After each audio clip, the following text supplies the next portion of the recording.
How's it going, y'all? I'm CJ from Suckwar Central, and let's get into our very last chapter review of this batch of Hunter x Hunter. Oh, I'm so emotional about it.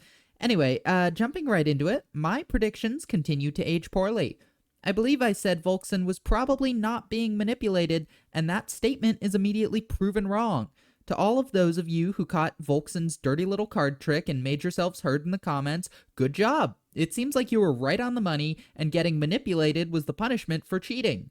Now, personally, I'm not too big a fan of this. I think it could have been a lot more interesting to explore why Volkson might have voluntarily said yes, and it undercuts Volkson's agency in the most literal sense, which comes across as a disappointing punctuation to an otherwise excellent character study. Personally, I think the hypothetical Volkson that said yes of her own free will is a much more interesting character than the real Volkson who tried to exit the game. But you know what, guys? This is Yoshihiro Togashi, and Togashi writes for the collected experience, not week-to-week readers. There is a reason this here series has become my favorite thing ever, my life, my love, and my obsession. And it's because Togashi is a genius. He has more than earned my benefit of the doubt. So I am going to wholeheartedly trust that this man knows what he's doing and just move on.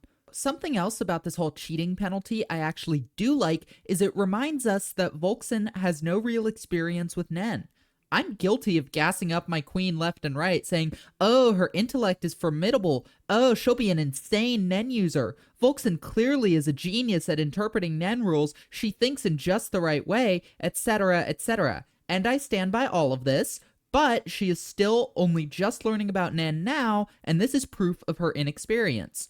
I have a feeling that a veteran Nen user wouldn't have tried to cheat like that for fear of incurring some sort of penalty, but Volkson is still too new at this. What she needs now is experience, which is funny considering she just entered into a game where she needs levels. Okay, you get the joke. And yeah, she's in way over her head here. When she thinks about gaining power, she goes, I'll have to kill someone. Like, oh, baby girl, you have to kill so much more than someone. Anyway, we get some more contagion lore. Morena says, as long as you're alive and remain one of us, we won't target you.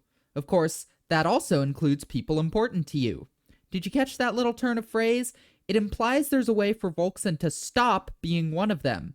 Skipping ahead a bit, you guys don't mind skipping, you've read the chapter, Morena also says that her quote-unquote app remains installed until you clear the game. Linking these two together, I'm guessing that clearing the game and no longer being one of them means reaching level 100. So far, all signs point to level 100 being the point at which a Contagion player is no longer beholden to Morena and gains independence. If Volkson is going to stop Morena, she needs to make it to level 100, but at what cost? As with many other characters in this arc and Hunter x Hunter in general, it looks like Togashi is setting Volkson up for a crazy corruption arc. However, unlike most other cases, Volkson is much more neutral than good, I'd say, so I'm excited to see how her arc might differ. In any case, once she reaches that level, I'm convinced she's going to induct the Terror Sandwich friend group into her own Contagion game. But until then, we've got 100 levels of Toxic Doomed Yuri to go. We also learn that as long as Volkson has the quote-unquote app installed, which in my interpretation means she's below level 100, Morena can monitor pretty much everything about her. Once again, that skews the advantage massively in favor of Morena, especially with specialist abilities. If we assume that Volkson intends to challenge Morena at some point, Morena's going to know all her abilities' features. Imagine how much less effective the ability of someone like Terror Sandwich would be if everyone just knew how it worked. Even so, I think this sort of evens it out, because I have to say, from what we've seen, Volkson is thinking circles around Morena. Sure, she's no match for Morena now, but after 100 levels, who's to say what she'll be capable of? I would compare this situation to Kurapika versus Uvagin. Uvagin had years of experience on his side, but Kurapika outsmarted him at every turn despite being a comparative novice. Granted, I think it'll be significantly closer than Kurapika versus Uvo, but I have faith in my girl Volkson. Besides, it would be the perfect capstone to the whole Toxic Yuri thing they've got going on for Volkson to kill Morena, and I would be living for it. It would also reinforce Togashi's rather pessimistic views of humanity, that even the most fierce and vicious anger against an unjust system is ultimately no match for the sheer callous apathy and desire to just not care and live a comfortable life that Volkson represents. Cutting to the martial law situation, I have a feeling that this could end up being Volkson's greatest source of levels should she have the stomach for it.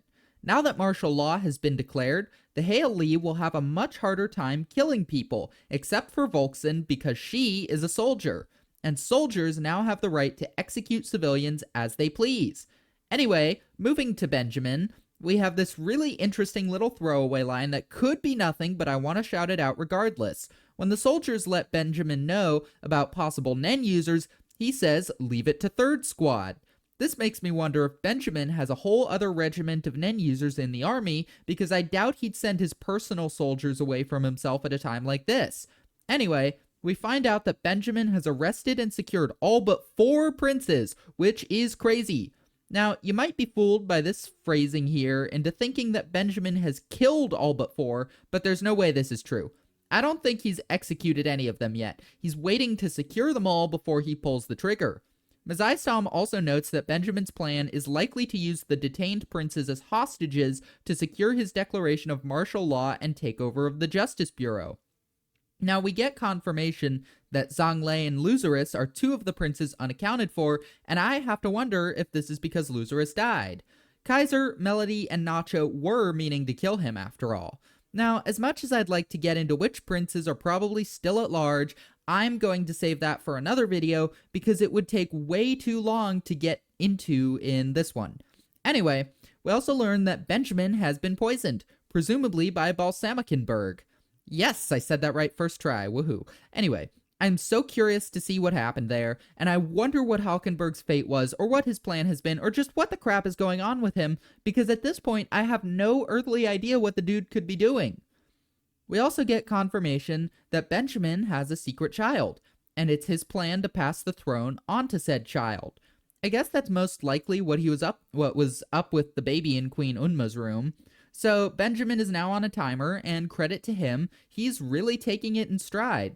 So Benjamin confronts Kaiser, Mezaistom, and Bodabai in the hall, and we get some interesting info from this.